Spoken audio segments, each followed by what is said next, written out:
अगर दुनिया से हिंदू धर्म विलुप्त भी हो जाए तो सिर्फ इस एक किताब के बल पर पूरा का पूरा हिंदू धर्म दोबारा से पनप सकता है। ऐसा कहा था महात्मा गांधी ने श्रीमद् भगवद गीता के बारे में। श्रीमद् भगवद गीता जिस महाभारत से ली गई है उससे अनेक और भी शास्त्र निकले हैं। ये दुनिया का सबसे बड़ा महाकाव्य है जिसमें करीब 1 लाख श्लोक हैं।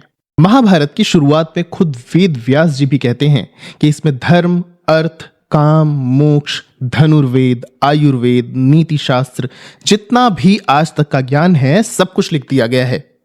अगर कहीं कुछ भी है तो वो यहां मिलेगा और जो यहां नहीं मिलेगा वो कहीं नहीं मिलेगा। दोस्तों, महाभारत की रचना की कहानी भी बहुत रोचक है। कहते हैं कि श्री वेद व्यास जी ने पूरे महाभारत की प्लानिंग अपने दिमाग में कर ली थी, लेकिन इतने बड़े ग्रंथ को लिखने का सामर्थ्य उन्हें खुद में नहीं महसूस हुआ। इसके लिए चुना गया श्री गणेश जी को। वेद व्यास जी ने इसे नरेट किया और गणेश जी ने इसे लिखा है। तो आज हम बात करेंगे इसी महाभारत से निकले हुए कुछ ग्रंथों के बारे में। तो आइए शुरू करते हैं। श्रीमद् भगवद गीता। श्रीमद् भगवद गीता महाभारत से निकला हुआ सबसे प्रसिद्ध ग्रंथ है। जब रणभूमि में अर्जुन अपने गांडीव धनुष को छोड़ करके खड़ा हो गया कि मैं अपने खुद के ही रिश्तेदारों पर हाथ नहीं उठाऊंगा, तो श्री कृष्ण ने उसे कर्म योग का अर्थ समझाया था। गीता में बहुत सारे तत्वों की विवेचना की गई है, जैसे ज्ञान योग, भक्ति योग, कर्म योग, आत्मा का स्वरूप इत्यादि। वेदांत का एक प्रमुख ग्रंथ होने के कारण श्रीमद् भगवद गीता पर ऑलमोस्ट हर एक वेदांत के आचार्य ने टीका लिखी है। नारायणीय। नारायणीय महाभारत के शांति पर्व में करीब 1006 श्लोकों का एक ग्रंथ है।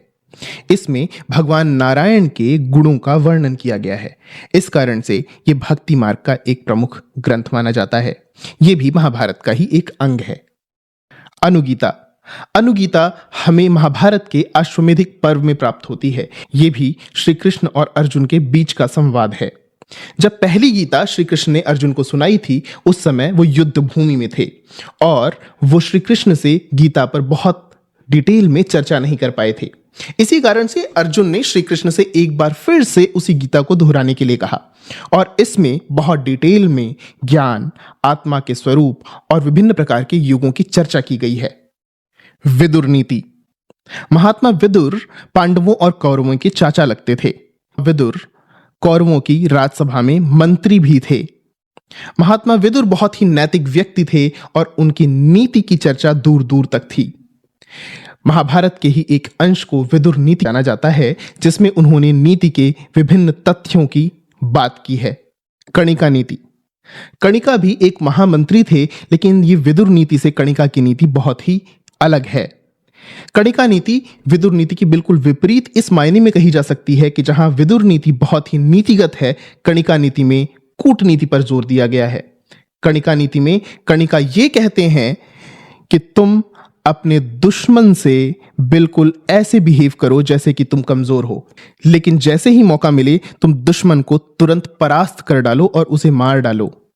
ऐसा कणिका नीति में कहा गया है और यह भी एक महाभारत का ही अंग है। भीष्म नीति।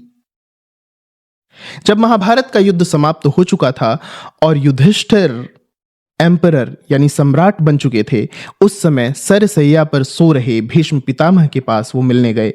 भीष्म पितामह ने उस समय युधिष्ठिर को नीतिगत बातें बताईं, किस प्रकार राज्य का शासन चलाना चाहिए, किस प्रकार से नीतियां होनी चाहिए। इन सब विषयों पर भीष्म पितामह ने बहुत ही डिटेल में चर्चा की है।